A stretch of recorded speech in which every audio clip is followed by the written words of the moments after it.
I had failed on an epic scale.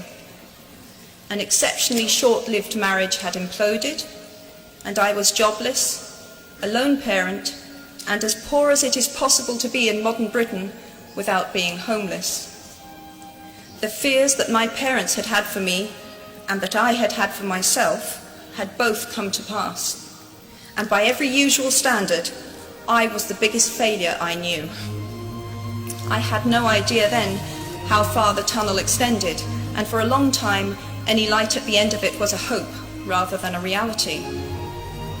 So why do I talk about the benefits of failure? Simply because failure meant a stripping away of the inessential.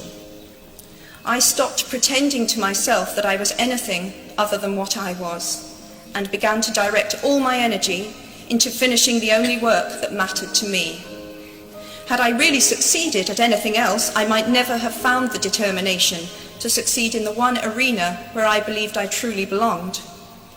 I was set free because my greatest fear had been realized, and I was still alive, and I still had a daughter whom I adored, and I had an old typewriter and a big idea. And so rock bottom became the solid foundation on which I rebuilt my life. You might never fail on the scale I did, but some failure in life is inevitable. It is impossible to live without failing at something, unless you live so cautiously that you might as well not have lived at all, in which case you fail by default. Failure taught me things about myself that I could have learned no other way.